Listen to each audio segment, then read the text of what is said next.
Hoje nós vamos falar de mitologia. A gente vai falar de Tamandaré, mitologia indígena, brasileira, na sua raiz. Né? Vai ser bonito. Venha com a gente aí. Solta a vinheta.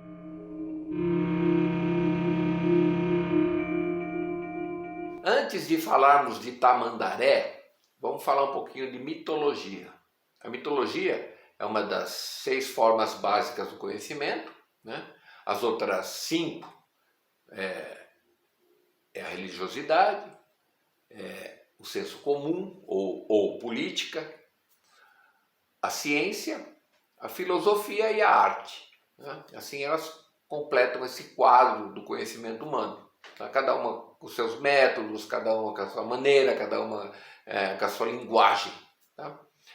Mas a mitologia é basicamente o fundamento do conhecimento. Né? Não é o principal, mas é o fundamento, é onde o conhecimento nasce, é o nascedouro do conhecimento. A mitologia é a forma com que, desde a antiguidade, tá, foram narrativas de como se imaginava os fatos, daquilo que era desconhecido. Então o grande mistério da vida, o grande mistério da existência sempre foi afirmado como verdade por narrativas de autoridade, pajés, líderes, chefes, tribos.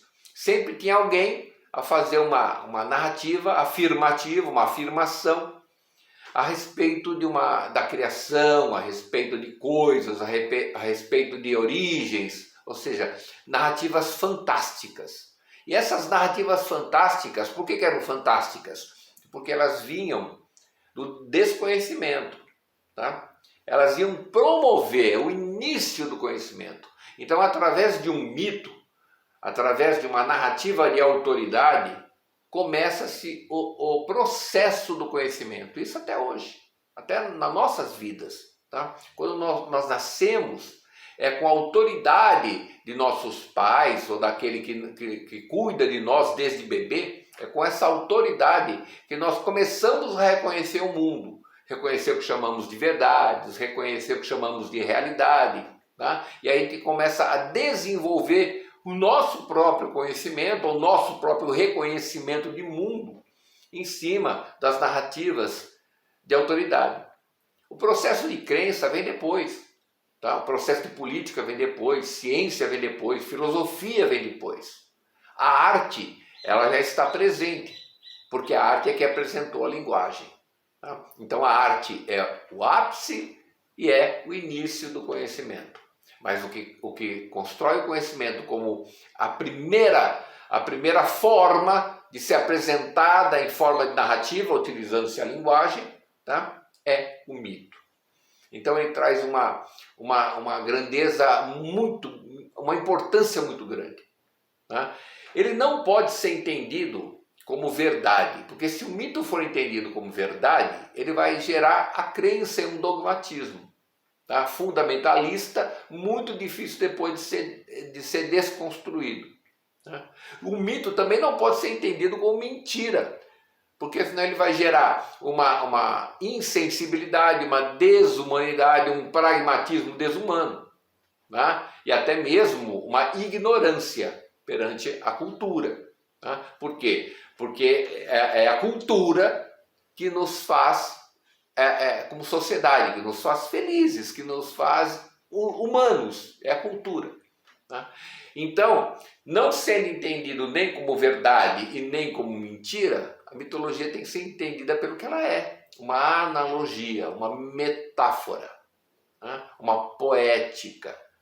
E assim ela vai demonstrar, ela vai afirmar ao mundo uma visão subjetiva de uma autoridade qualquer, né, que vai ser comparada através, como analogia, de outras visões de outras autoridades do passado. Né? Porque o que seria esse discurso de autoridade? Né? Seria aquilo que motivou a origem da crença e motivou também a origem da dialética. Né? Então, dessa forma, nós temos que entender o mito como alguma coisa muito importante.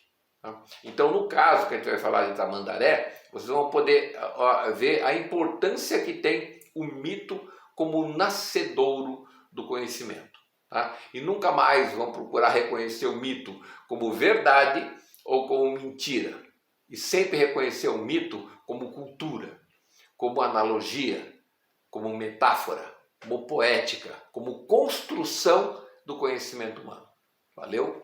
Vamos lá, Tamandaré. A mitologia brasileira é muito rica.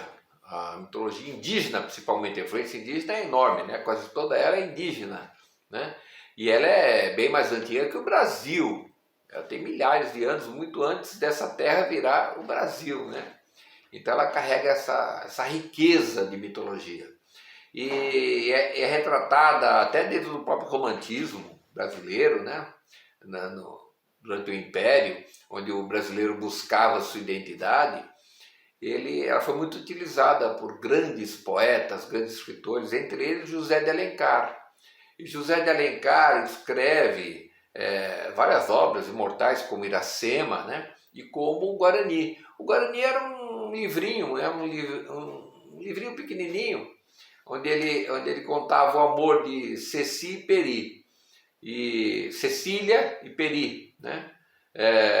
Um amor impossível, né? Um amor entre um índio e uma branca, né? Então um amor que retratava mais ou menos o que seria Romeu e Julieta de Shakespeare, né? Que já se inspirava em Tristão e Isolda, enfim.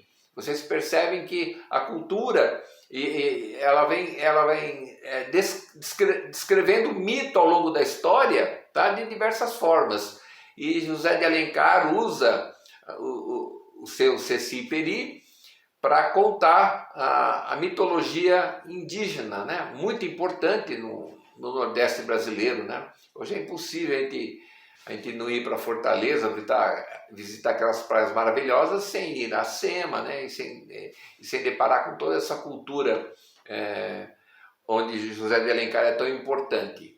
E nessa história, José de Alencar ele conta um amor, né? Difícil, eles têm que fugir, né? Porque aquele amor não era possível naquele pedaço da história. E eles vão enfrentar um temporal muito grande, uma enchente, né? Que seria mais ou menos uma enchente. E eles sobem numa palmeira, Peri e Ceci sobe na palmeira, e na palmeira ele começa a contar uma história para tranquilizar a Cecília, né? Para deixar ela calma. Nós vamos conseguir escapar dessa situação aqui. Tá? Calma que a gente vai conseguir. Então ele conta para ela uma história, a história do grande guerreiro Tamandaré, né? Aquele guerreiro tupi que foi enfrentar os inimigos, e uma maneira de enfrentar os inimigos, ele acabou cavando uma brota, né? Uma grota de água, que começou a brotar água e inundou a terra, né? Mas ele sobreviveu com a sua amada, e ele deu origem aos Tupinambás, né? Então vamos ver o que o José de Alencar escreve no Guarani a respeito desse momento em que Peri conta para Cecília, tá? Quem era Tamandaré. Vamos lá. Foi longe, bem longe dos tempos de agora. As águas caíram e começaram a cobrir toda a terra. Os homens subiram ao alto dos montes. Um só ficou na várzea e ficou com sua esposa.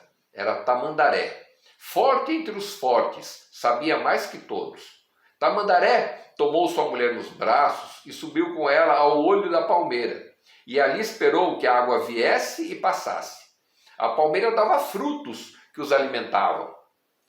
E a água veio, subiu e cresceu. O sol mergulhou e surgiu 1, 2, 3 vezes. A terra desapareceu, a árvore desapareceu, a montanha desapareceu. A água tocou o céu e Tupã mandou então que ela parasse. O sol, olhando, só viu céu e água. E entre a água e o céu, viu a palmeira que boiava levando o Tamandaré e a sua companheira.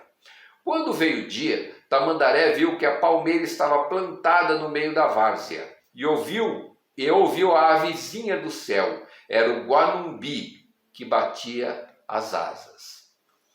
Vocês podem perceber que esse mito de Tamandaré vai lembrar na hora do mito da Arca de Noé, né? O mito do dilúvio. Então vocês veem como as narrativas míticas são importantes e como elas se conversam entre si, como elas se unem, né? Então, Tamandaré, ele sobrevive ao dilúvio que ele mesmo provocou, né? Tentando defender sua tribo, e assim ele tem que novamente repovoar o mundo, né? Com a origem dos Tupinambás. E essa história, Peri conta para Ceci para acalmar ela, porque eles também estavam no olho da palmeira, também estavam enfrentando uma enchente, ele estava revivendo de novo, sendo um novo Tamandaré, o grande rei Tupi, o grande líder, o grande chefe Tupi, né? Essa historinha depois, ela vai ser feita uma ópera com ela. Carlos Gomes, que morava em Campinas, o grande maestro brasileiro, faz a grande ópera O Guarani, que depois vai ficar famosa na Europa inteira e no mundo inteiro. Tá? A música O Guarani, eu vou colocar um link no final do vídeo, de um trechinho do Guarani, tá? De Carlos Gomes. E essa música, essa ópera, vai ficar famosíssima, né? E ela vai ser um fundamento cultural muito grande para a nossa cultura brasileira, né? Até mesmo no futebol, por exemplo, um dos times de Campinas, assim, é o Guarani. Temos a Ponte Preta e o Guarani. Por que temos o Guarani de Campinas? Devido à ópera, a grande ópera que Carlos Gomes vai musicar, musicando a obra de José de Alencar, né? Que vai contar a mitologia indígena e entre eles o nosso grande herói, que é Tamandaré, né? Que ele foi o nosso Noé. Ele foi aquele que, através da proteção de Tupã, repovoou o mundo e deu origem ao que seria o mundo novo, né? Gostaram da história, gente? Vamos ver então sempre o mito. A coisa mais importante que eu queria passar para vocês é essa visão mitológica de vocês não considerarem nunca mais o mito como uma luta entre verdade e mentira. O mito é uma metáfora, uma analogia, a construção do conhecimento e da cultura. E é na cultura que todos nós seremos felizes. Valeu!